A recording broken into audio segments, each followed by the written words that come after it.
A segunda parte, o segundo elemento, o segundo componente do algoritmo genético, depois da representação, é a seleção, certo? Então, o processo de seleção determina quais indivíduos da população podem participar da fase de reprodução, certo?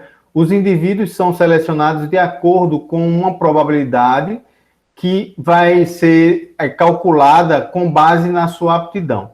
Esse processo de seleção é o que imita o processo, é o que faz a metáfora da teoria da evolução das espécies lá do Charles Darwin. Então, a gente gera uma população de indivíduos representada através de cromossomos, tá? E o componente de seleção vai selecionar os indivíduos que são mais aptos. Então, é aí que entra a analogia com a teoria da evolução das espécies, onde o mais apto vai ser selecionado para evoluir as gerações, tá? Então, é esse componente que faz a imitação da seleção natural, certo? Então, lembrando que os melhores indivíduos, ou seja, aqueles com maior aptidão, são os selecionados para gerar os filhos para as próximas gerações, tá? Então, ele dirige o AG para as melhores regiões do espaço de busca. Então, a gente tem dois tipos mais comuns de seleção, utilizando algoritmos genéticos, que é o proporcional à aptidão ou por torneio, tá? Então, como é que funciona a seleção de indivíduos, dado que a gente tem uma geração? Pelo método proporcional à aptidão, ou também conhecido como roleta, tá? Então, imagine que nós temos aqui uma roleta, certo? Que é composta por para sortear 4 indivíduos, certo? A gente tem aqui um indivíduo A1, A2, A3 e A4. E aí nós devemos sortear 2 elementos para poder participar da evolução da espécie.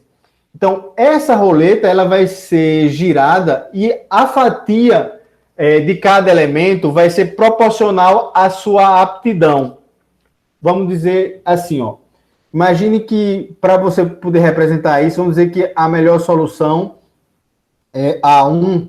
Então, você vai somar todas as aptidões, certo?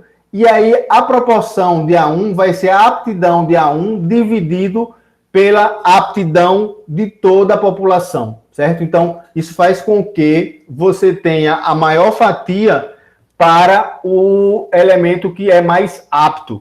Então, uma forma de implementar isso seria pensar em criar uma lista, por exemplo, com 100 números, só que cada número só pode ser 1, 2, 3 e 4, que são os elementos, e aí, como é 54 a percentual de chance da roleta para o A1, a gente vai ter 54 uns, a gente vai ter 8 quatros. Então, existem várias formas de você implementar. Aqui eu estou dando um exemplo. O que é importante que você veja aqui é que a ideia é você selecionar o que é mais apto, da chance. Aí, veja que ele não é determinístico, porque é uma probabilidade, ele é estocástico. Lembra que a gente viu que a natureza do algoritmo genético ele é estocástico, ou seja, ele não é determinístico. Esse é um dos pontos que faz com que ele seja estocástico. Embora ele selecione, dê mais chance ao indivíduo que é mais apto, existe também uma chance, só que menor, de um indivíduo menos apto ser selecionado para evoluir a espécie, tá? Então, esse é o método utilizado, ou chamado proporcional à aptidão para seleção, tá? Outro método muito comum é o método do torneio, tá? Então, tipicamente, você escolhe N indivíduos aleatoriamente e o melhor indivíduo é selecionado. Então, basicamente, vamos supor, você tem uma população, você vai selecionar, como se fosse um torneio mesmo, 2 indivíduos. Quem é o mais apto? Esse. Então, ele vai ser selecionado para evoluir. Sorteia mais outros 2. Quem é o mais apto? Esse. Então, esses 2 que venceram esse torneio vão ser selecionados para evoluir a espécie. Então, existem outras formas também, ou variações dessas formas, mas as mais conhecidas na literatura são essas duas, tá? Pronto, deixa eu interromper.